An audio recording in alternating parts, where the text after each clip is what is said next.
Nucleic acid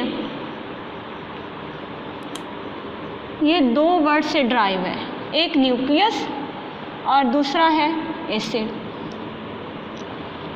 अब nucleus के बारे में आप सब जानते होंगे, थोड़ा बड़ा देखो। न्यूक्लियस के बारे में आप सब जानते हैं कि जो सेल होता है,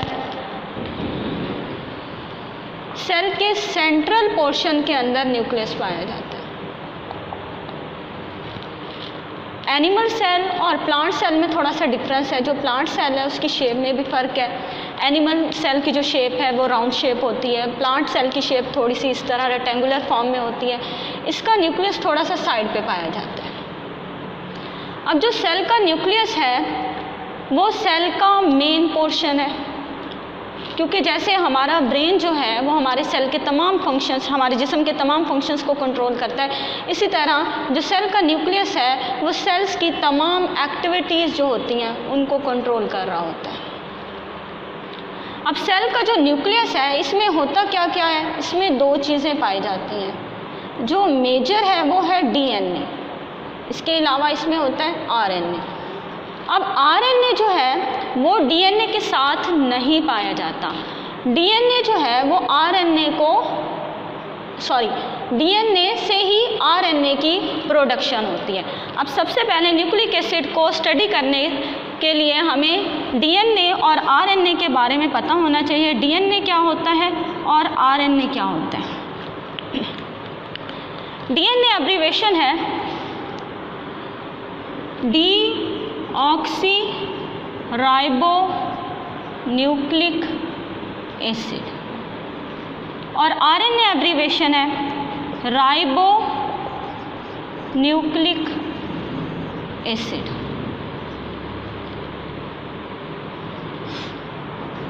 अब ये जो डीएनए है ये मेजर कंपोनेंट क्यों है सेल का, ये सेल के न्यूक्लियस का मेजर कॉन्स्टिट्यूएंट क्यों है और इसके क्या क्या पार्ट्स हैं, आज के लेक्चर में हम लोग इसको स्टडी करेंगे।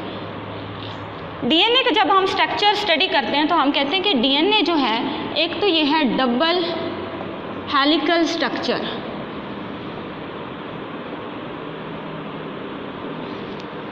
दूसरा जो डीएनए के कॉन्स्टिट्यूएंट्स हैं, जो कंपोनेंट्स हैं, अगर हम उसका जिक्र करें तो ये मेजर 3 कंपोनेंट से मिलकर बना होता है। बल्कि यूँ कहें कि इसका जो मेन कंपोनेंट है वो न्यूक्लियोटाइड है।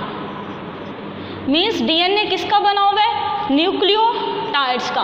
अब ये न्यूक्लियोटाइड्स क्या हैं, न्यूक्लियोटाइड्स मज़ीद 3 चीज़ों से मिलकर बने हुए हैं। फर्स्ट वन इज़ शुगर, इस शुगर को हम बोलते हैं पेंटोज शुगर, या फिर डीएनए की जब हम बात करते हैं तो पेंटोज शुगर जो होती है वो डीऑक्सी राइबोज शुगर होती है। दूसरा इसका कंपोनेंट है नाइट्रोजिनस बेसिस, और third one is phosphate group. Nucleic acid 2 चीज़ों पर मुश्तमिल है, DNA RNA. DNA is a deoxyribonucleic acid while RNA is a ribonucleic acid. जब हम डीएनए का स्ट्रक्चर पढ़ते हैं तो डबल हेलिकल स्ट्रक्चर है। कंपोनेंट इसके क्या होते हैं, main component, major component is a nucleotide. Nucleotide consist of sugar, nitrogenous base and phosphate group. Sugar जो है वो पेंटोज शुगर या फिर डीऑक्सीराइबोज शुगर कहलाती है। नाइट्रोजिनस बेसिस आगे हम डिस्कस करते हैं, और फॉस्फेट ग्रुप इसमें पाया जाता है।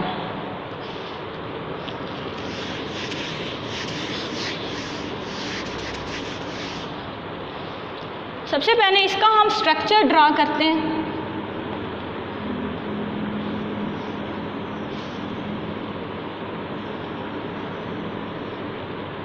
तो इसका जो मेन स्ट्रक्चर है ये हम थोड़ी सी यहाँ पर जो लाइंस शो करवा रहे हैं ये नाइट्रोजिनस बेसिस को शो करते हैं। डीएनए का जो डबल हेलिकल स्ट्रक्चर है, हेलिक्स बोलते हैं स्प्रिंग को, स्पाइरल स्ट्रक्चर है।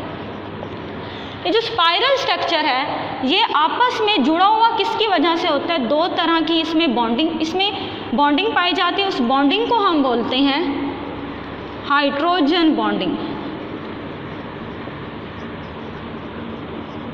और ये हाइड्रोजन बॉन्डिंग नाइट्रोजिनस बेसिस के दरमियान पाई जाती है। अब जो डीएनए इसके सेंट्रल की तरफ क्या होते हैं? नाइट्रोजिनस बेसिस होती है, और इसका जो बैकग्राउंड होता है बाहर की तरफ जो है शुगर होती है, और इसके अलावा फॉस्फेट ग्रुप पाया जाता है। नाइट्रोजिनस बेसिस जो है ये अंदर की तरफ होते हैं, बाहर की तरफ पेंटोज शुगर और फॉस्फेट ग्रुप होता है। अब नाइट्रोजिनस बेसिस क्या है, इसके बारे में ज़रा हम पढ़ते हैं। नाइट्रोजिनस बेसिस ये दो तरह की होती हैं, प्यूरीन और दूसरी होती हैं पायरामिडीन्स, प्यूरीन्स एंड पायरामिडीन्स। अब इनमें बेसिक डिफरेंस क्या होता है? पहली तो बात है कि नाइट्रोजिनस बेसिस जो होती हैं वो हेट्रोसाइक्लिक एरोमेटिक कंपाउंड्स होते हैं। मीन्स कि हेट्रो मीन्स डिफरेंट, साइक्लिक यानी कि साइक्लिक फॉर्म में हो जाती हैं, रिंग की शक्ल में होती हैं, और एरोमेटिक कंपाउंड ऐसे कंपाउंड होते हैं जिनमें बेंजीन का रिंग पाया जाता हो। दो तरह की है, प्यूरीन एंड पायरामिडीन। प्यूरीन्स जो हैं ये डबल रिंग वाली बेसिस होती हैं, पायरामिडीन सिंगल रिंग वाली बेसिस होती हैं। प्यूरीन और पायरामिडीन के अलावा ये टोटल होती हैं 4 तरह की बेसिस होती हैं नाइट्रोजिनस। इनमें हम बोलते हैं एडेनिन, गुआनिन, साइटोसिन, थायामीन और यूरासिल। एडेनिन और गुआनिन प्यूरीन है, मीन्स सिंगल रिंग, और सब क्या होती हैं? ये पायरामिड बेसिस हैं। अब ये तमाम बेसिस जो हैं एक खास सीक्वेंस में डीएनए के मॉलिक्यूल में पाए जाती हैं। इनका जो सीक्वेंस है हर डीएनए के अंदर, ये जो सीक्वेंस नाइट्रोजिनस बेसिस का सीक्वेंस है वो दूसरे कोई भी जो ऑर्गेनिज्म होगा, कोई भी स्पीशी है, एनिमल है, प्लांट है, क्योंकि डीएनए प्लांट में भी पाया जाता है, बल्कि प्लांट में मेजर कॉन्स्टिट्यूएंट होता है आरएनए, एनिमल में होता है डीएनए। अब जो डीएनए प्लांट एनिमल्स में पाया जाता है उसकी जो मुख्तलिफ स्पीशीज़ हैं उनमें नाइट्रोजिनस बेसिस का जो सीक्वेंस है वो तब्दील होता है। इसी वजह से एक स्पीशी का जो डीएनए है, बल्कि एक इंडिविजुअल का डीएनए दूसरे इंडिविजुअल के डीएनए से डिफरेंट होता है, क्योंकि उसमें ये नाइट्रोजिनस बेसिस जो है इनका सीक्वेंस में फ़र्क पाया जाता है। अब नाइट्रोजिनस बेसिस इस तरह, जैसे मैं यहाँ adenine, thiamine, guanine, cytosine, thiamine, adenine, guanine इस तरह मैं शो करवा देती हूँ। तो ये एडेनिन, थायामीन, साइटोसिन या गुआनिन जो है ये एक ख़ास सीक्वेंस में इधर पाई जाती हैं। अब ये चीज़ हम लोगों ने याद रखनी है कि हमेशा जो है एडेनिन के सामने उसकी अल्टरनेटिव कोई बेस होगी। एडेनिन के सामने कभी भी एडेनिन आकर अटैच नहीं हो सकती। इसी तरह थायामीन के सामने भी उसका अल्टरनेट होगा, गुआनिन के सामने भी अल्टरनेट बेसिस पाई जाती हैं। यहाँ पर ये चीज़ जो है यूरासिल एक बेस है जो मैंने यहाँ शो नहीं करवाई। ये यूरासिल बेस डीएनए के अंदर नहीं होती, ये यूरासिल पाई जाती है सिर्फ और सिर्फ RNA, not present in DNA molecule. Uracil DNA के मॉलिक्यूल में नहीं पाई जाती, ये सिर्फ आरएनए में पाई जाती है। और कौन सी बेस है जो आरएनए में नहीं होती लेकिन डीएनए में होती है? वो है थायामीन। ये थायामीन ये ऐसी बेस है जो आरएनए के मॉलिक्यूल में नहीं होगी, सिर्फ डीएनए के मॉलिक्यूल में पाई जाती है। अब इसके अलावा ये जो फॉर्मेशन है कि एक जो मॉलिक्यूल है, एक नाइट्रोजिनस बेस है, वो दूसरे नाइट्रोजिनस बेस के साथ कैसे अटैच होती है? तो हमेशा जो है प्यूरीन जो बेसिस हैं वो जाकर अटैच होती है पायरामिडीन के साथ। प्यूरीन सिंगल रिंग है, पायरामिडीन डबल रिंग है। अगर ये दोनों सिंगल रिंग वाली होती या दोनों डबल रिंग वाली बेसिस एक दूसरे के साथ अटैच हो जाती तो डीएनए का जो एक स्ट्रक्चर है उसमें डिस्ट्रक्शन हो जाती, वो प्रॉपर उसकी फॉर्मेशन नहीं होती। इसीलिए प्यूरिन सिंगल रिंग बेस हमेशा डबल रिंग की बेस के साथ जाकर अटैच होगी। अब ये किस तरह होता है, एडेनिन के सामने हमेशा थायामीन अटैच होगी, थायामीन के साथ हमेशा एडेनिन, गुआनिन के साथ साइटोसिन, साइटोसिन के साथ गुआनिन, ये इनकी पेयरिंग है। और इन पेयरिंग को जो है, इस पेयरिंग के दरमियान जो बॉन्ड होता है इनको आपस में अटैच रखने का, वो बॉन्ड होता है हाइड्रो बॉन्ड। और यही बॉन्ड है जो किसी भी डीएनए के मॉलिक्यूल को स्टेबल रखने में मदद देता है। ये तो हो गई बेसिस का जिक्र। अब इसके अलावा थर्ड चीज़ इसमें क्या है, फास्फेट ग्रुप। फास्फेट ग्रुप जो डीएनए में पाया जाता है सेम वही आरएनए के मॉलिक्यूल में पाया जाता है। मीन्स कि ये पूरा एक जो स्ट्रक्चर है जिसमें पेंटोज शुगर, फास्फेट और पेंटोज शुगर, फास्फेट और नाइट्रोजन बेसिस हैं, ये पूरा एक न्यूक्लियोटाइड बनाते हैं। और इसी तरह काफ़ी न्यूक्लियोटाइड आपस में अरेंज होते हैं और एक डीएनए के मॉलिक्यूल की फॉर्मेशन करते हैं। न्यूक्लियोटाइड से एक और कंसेप्ट है कि आप लोगों ने न्यूक्लियोटाइड के अलावा एक और टर्म पढ़ा होगा, न्यूक्लियोसाइड। अब न्यूक्लियोटाइड और न्यूक्लियोसाइड का फ़र्क क्या है? न्यूक्लियोटाइड में 3 कंपोनेंट्स हैं, बेसिस, शुगर और फास्फेट ग्रुप। अगर ये 2 चीज़ें हों, बेसिस और शुगर हो, तो ये मिलकर बनाते हैं न्यूक्लियोसाइड। फास्फेट ग्रुप को आप रिमूव कर दें, बेसिस और शुगर मिलकर बनाते हैं न्यूक्लियोसाइड। जब उनके साथ फास्फेट ग्रुप लग जाता है तो वो न्यूक्लियोटाइड्स कहलाते हैं। तो ये हमारा था डीएनए का स्ट्रक्चर। डीएनए का स्ट्रक्चर है डबल हेलिकल स्ट्रक्चर। इसके 2 हेलिक्स हैं, यानी कि एक ये और दूसरा ये रिंग। ये आपस रिंग है, इनके अटैचमेंट किसकी वजह से होती है, नाइट्रोजनस बेसिस। नाइट्रोजनस बेसिस हमेशा सेंटर की तरफ होते हैं, जो बाहर हैं वो है शुगर और फास्फेट ग्रुप है। अब ये नाइट्रोजनस बेसिस का कंसेप्ट मैंने आपको दिया कि ये 2 तरह के हैं, प्यूरिन और पायरामिडीन। प्यूरिन डबल रिंग वाली होती है, पायरामिडीन सिंगल रिंग वाली होती हैं। अब प्यूरिन में कौन कौन सी आती हैं, एडेनिन एंड गुआनिन, और पायरामिडीन में साइटोसिन, थायामीन एंड यूरासिल आते हैं। अब जो थायामीन और यूरासिल है, इन दोनों में एक डिफरेंस ये है कि ये बेसिस डीएनए में तो होती है लेकिन आरएनए में नहीं पाई जाती, और यूरासिल जो है सिर्फ आरएनए में होगी, डीएनए में नहीं पाई जाती। फिर जब हमने इसका स्ट्रक्चर जो है ड्रा किया तो इसमें जो है हम लोगों ने बेसिस को आपस में जो अटैचमेंट है, आपस में जो बॉन्डिंग है, वो किसकी वजह से, एक बॉन्ड की वजह से जुड़ती हैं, हाइड्रोजन बॉन्ड। जब भी हम डीएनए का कोई मॉलिक्यूल खोलते हैं तो सबसे पहले हाइड्रोजन बॉन्ड टूटता है, तब ही डीएनए का एक हेलिक्स दूसरे हेलिक्स से सेपरेट होता है।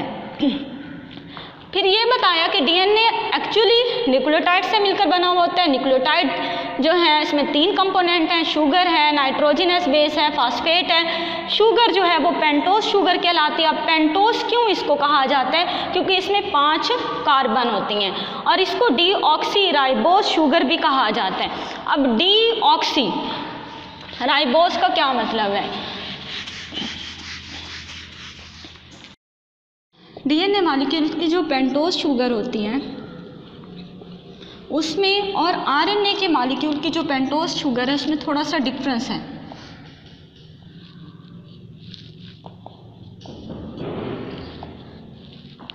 इसको कहा जाता है डीऑक्सी राइबोज शुगर, और ये क्या है, राइबोज शुगर। अब फर्क कहाँ पर होता है, जो डीएनए का मॉलिक्यूल है यहाँ पर 2 हाइड्रोक्सिल ग्रुप लगे हुए होते हैं पेंटोज शुगर के साथ। अगर इसका स्ट्रक्चर ड्रा करें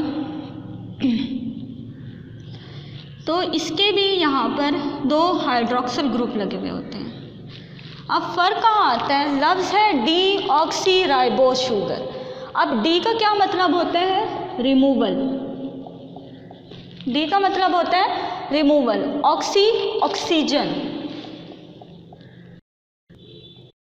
अगर ऑफ ऑक्सीजन हो जाए शुगर मॉलिक्यूल में तो ये बन जाती है शुगर डीऑक्सीराइबोस। यहाँ पर ये शुगर का ऑक्सीजन मॉलिक्यूल रिमूव हो जाता है और इसीलिए ये शुगर कहलाती है डीऑक्सीराइबोस।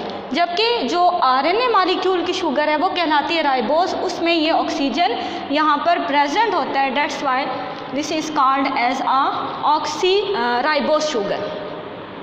अब जो डीएनए का मॉलिक्यूल है, जब हम इसकी बात करते हैं तो ये जो है, ये मॉलिक्यूल जो है, इसका स्ट्रक्चर जिन साइंटिस्ट ने दिया था वो दो साइंटिस्ट थे, फ्रांसिस क्रिक और वाटसन। दो साइंटिस्ट ने डीएनए का मॉडल दिया था और इन दोनों साइंटिस्ट को डीएनए के मॉडल देने पर नोबेल प्राइज़ अनाउंस किया गया था। इन दोनों साइंटिस्ट का नाम था फ्रांसिस क्रिक है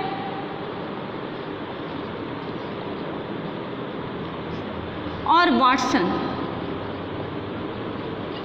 तो इस मॉडल को भी इनके नाम पर जो है डीएनए का मॉडल दिया और ये जो मॉडल भी इसी मॉडल में याद किया कि डीएनए जो है वो डबल हेलिकल स्ट्रक्चर है।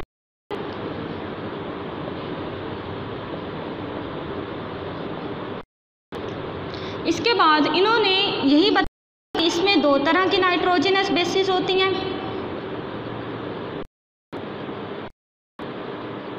और हमें पेंटोस शुगर का जिक्र किया और मेजर ग्रुप और माइनर ग्रुप बताए हैं। और माइनर ग्रुप, इसके अलावा जो बाकी ये डिटेल का टॉपिक है ये आपको नेक्स्ट क्लास में पढ़ाया जाएगा।